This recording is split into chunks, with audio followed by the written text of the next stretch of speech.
मुल्ला रूमी कहते हैं कि वो एक सेठ साहब का बेटा था, तो पैसे बड़े थे तो यारों में लुटाने लगा। उसका अब्बा समझाता था, पुत्र तू गलत कर रहा है, ये दोस्त तेरी दौलत की है, तेरे नहीं। उसने कहा नहीं अब्बा मेरे ही हैं। बड़ा समझाया पर बाज ना आया। तो एक दिन बाप ने इरादा किया इसके ये शायद तजर्बे से समझेगा। उसने एक दिन उसके साथ माज़अल्लाह एक कहानी की। कहने लगा पुत्र मैं तो कंगाल हो गया हूँ, कल का दिवालिया निकल गया, शायद कोई नहीं, आज तो मेरे पास रोटी खाने के पैसे नहीं और मैंने दवाई भी खानी है, जा कहीं से एक आना ला के दे। और कभी क्या कह रहा हूँ। उसने कहा पुत्र दिवालिया हो गया, कोई शय नहीं, मेहरबानी कर एक आना किसी दोस्त से उधार ले आ।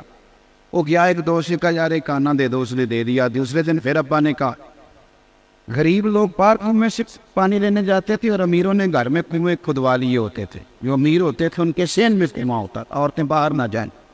अब्बा जी ने चारपाई दरख्त के नीचे कुएं के साथ बिछाई हुई थी। बेटा आना लेके आया, अब्बे ने कुएं फेंक दिया। अगले दिन फिर कहा एक आना लाओ, फिर एक दोस्त से उधार लाया, उसने फिर कुएं में फेंक दिया। अब दोस्तों को ना 2-3 दिन में पता चल जाता है कि पैसे मौके हैं।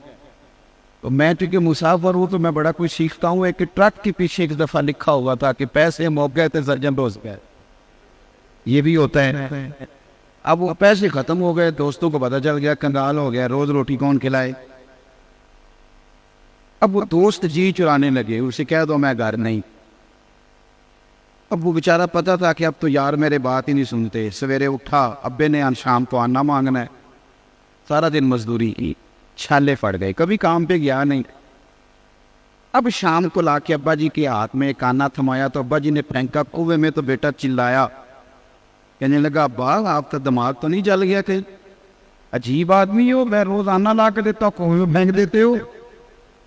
तो उसने कहा पुत्र इधर आ, मैं तो कई दिनों का फेंक रहा हूँ पर आज मुझे तकलीफ क्यों हुई है, कितने दिनों का फेंक रहा हूँ। उसने कहा तकलीफ इसलिए हुई है कि पहले मैं उधार के लाता था, आज मजदूरी के हैं। उसने कहा बस पुत्र यही समझाना था, सीधे से लाते।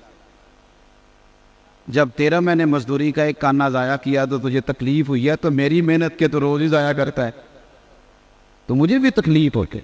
समझ ले इस बात को। ये बात लिख के मुल्ला रूमी कहते हैं ये जो तू नमाज नहीं ना पढ़ता तो हजरत बिलाल की मेहनत ज़ाया कर। ये जो तू नमाज नहीं ना पढ़ता, ये तू जनाब सिद्दीक अकबर की कोशिश को ज़ाया करता है। तूने कदर ही नहीं की, अगर तूने समझा ही नहीं कि कितनी मेहनत की। वो कहते हैं अगर दीन की कदर पूछनी हो ना तो कभी मदीने जा और सैयदा फातिमा ज़हरा की कब्र पे खड़े होके पूछ दीन कितना कीमती। फिर तू कभी भी नहीं कहेगा कि मुझे टाइम नहीं मिलता नमाज के, फिर तुझे समझ आएगा।